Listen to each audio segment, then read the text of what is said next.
Data Bapak akan kami alihkan ke pihak legal perusahaan kami yang kami nggak tahu cara penagihannya seperti apa, atau mungkin data Bapak juga akan terdaftar sebagai nasabah bermasalah di Slick OJK seperti itu. Ya, itu intinya seperti itu Pak ya. Terima kasih Pak, selamat siang. Selamat siang. Assalamualaikum. Ketemu lagi sama saya Ian di channel Tell the Truth. Nah gini, kalau ditanya aplikasi apa aja yang punya DC lapangan, ya memang sih kecil banget. Cuma sekitar 10% dari total aplikasi pinjol resmi yang punya DC lapangan. Tapi apa iya karena nggak ada DC lapangan kita lari dari masalah? Kan nggak boleh, jangan gitu, bukan solusi terbaik itu namanya. Back to the topic.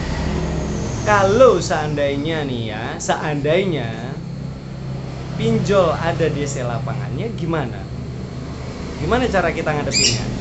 Nah, sebelum kita lanjut, buat teman-teman yang belum subscribe, tolong di subscribe dulu agar kalian dapat informasi dan updatean terbaru, dan yang paling penting kalian dapat motivasi dan inspirasi terbaru dari saya.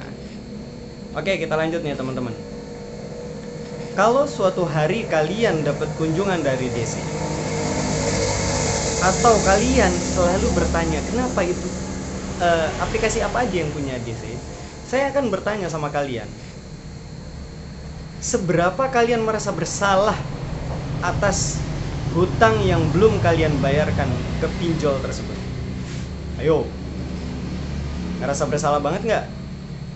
Dan kemudian kalau iya jawabannya, karena apa kalian merasa bersalah? Silakan jawab. I see yourself. Karena melakukan pelanggaran hukum, begitu. Hukum apa?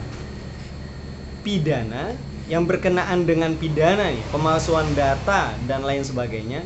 Atau karena perdata yang nantinya kalian akan malu ketika didatangi oleh DC pinjol. Nah, sekarang kita bahas satu-satu nih. Kalau kalian berkenaan dengan melakukan tindakan pelanggaran hukum yang berkenaan dengan hukum pidana, solusinya ya kalian harus bayar, daripada nanti ada bukti kalian bisa masuk penjara, repot. Tapi kalau kalian tidak sama sekali melakukan pemalsuan data, tetap masalah ini adalah masalah perdata, kalian paling disomasi, kalian paling digugat di pengadilan karena terjadi sengketa hutang piutang. Tapi sepenggal pengetahuan saya, jarang deh, bahkan kayaknya belum ada kalau pinjol yang mau atau yang sudah menggugat nasabahnya ke pengadilan perdata, kayaknya belum ada. Karena jumlah pinjamannya rata-rata kecil, itu yang pertama. Yang kedua, payung hukum mereka pun belum kuat karena undang-undang ekonomi digital itu belum ada. Nah, kita balik lagi ke masalah DC tadi. Kemudian kalau DC-nya datang, kira-kira apa sih persiapan yang harus kita lakukan? Satu, benahi diri kalian dulu. Tuh jawabannya. Kalau mindset kalian sudah benar, kalau rasa takut dalam diri kalian sudah hilang, akan mudah segala sesuatunya. Trust me, percaya sama saya. Asli, percaya sama saya. Ini simple banget masalah ini. Dan teman-teman bisa lihat kan di awal tadi thumbnail saya. Saya selfie sama DC-nya, ketawa ketiwi di sini. Kenapa? Ya karena memang sudah seharusnya penagihan dilakukan seperti itu. Dan kok bisa begitu, Bang? Kenapa enggak? Lawang data saya semua valid kok. Yap. Buktikan ke mereka, beri mereka bukti yang valid kalau kalian memang sedang tidak mampu untuk melakukan pembayaran. That's it, itu kuncinya. Kalian seorang pegawai, sampaikan, ini Pak, Bu, gaji saya sekarang tidak cukup besar untuk memenuhi kehidupan saya. Kalau kalian udah nggak kerja, sampaikan, ini Pak, Bu, paklaringnya saya sedang tidak bekerja.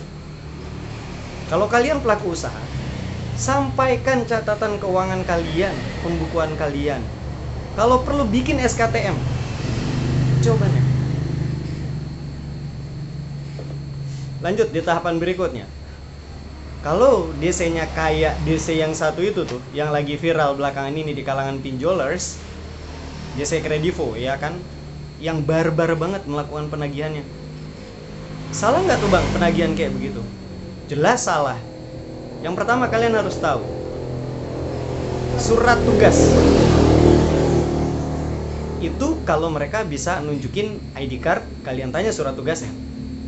Kalau mereka nggak bisa nunjukin ID card, silakan tunjukkan pintu keluar di mana.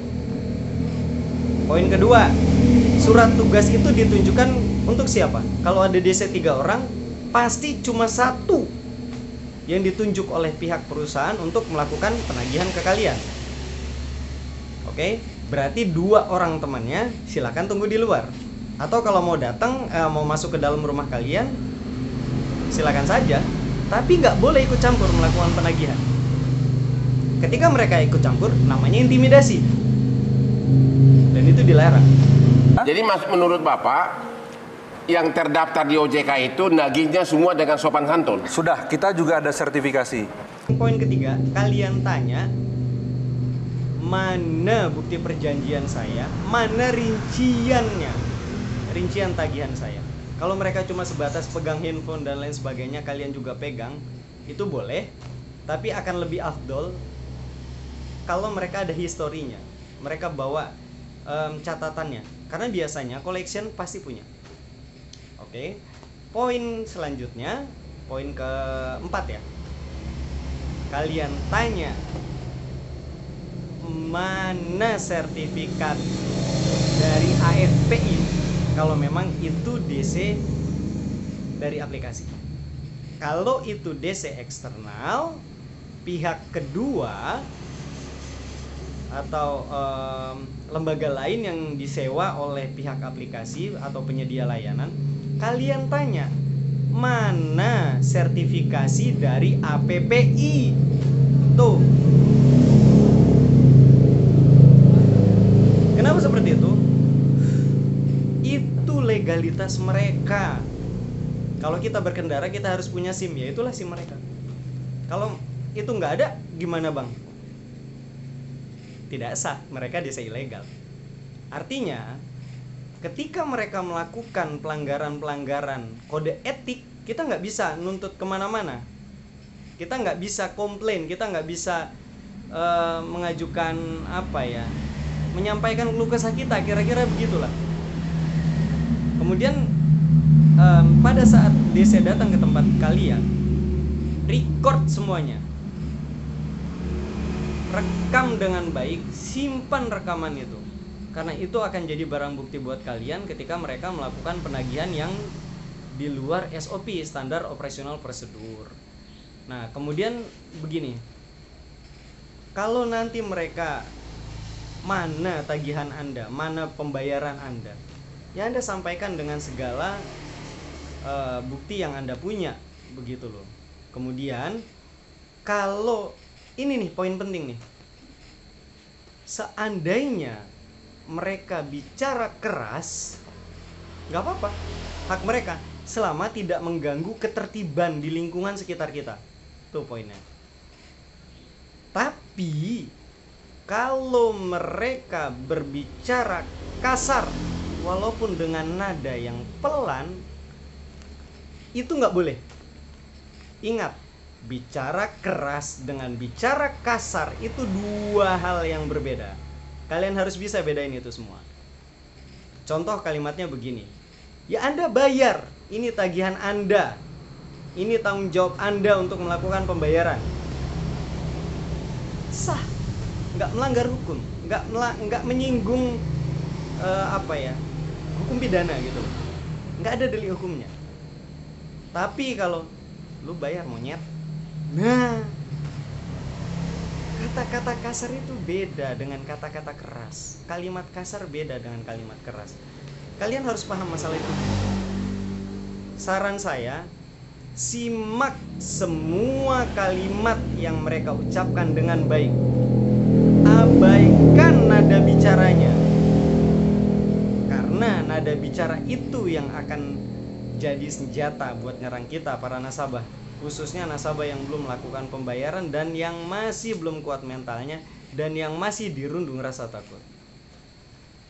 Nah, banyak pembahasan ini kalau saya lanjutin di dalam satu video, nanti kalian akan jenuh dan durasinya akan panjang banget.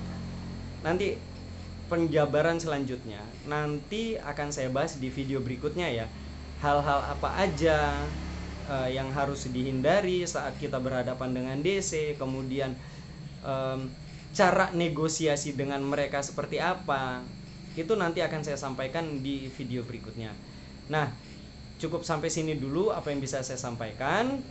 Jangan lupa di subscribe, kalau kalian suka diklik aja tombol like-nya. Kemudian kalau kalian ingin menyampaikan kritik, saran, ataupun sebuah opini lain begitu ya, kalian bisa sampaikan di komen.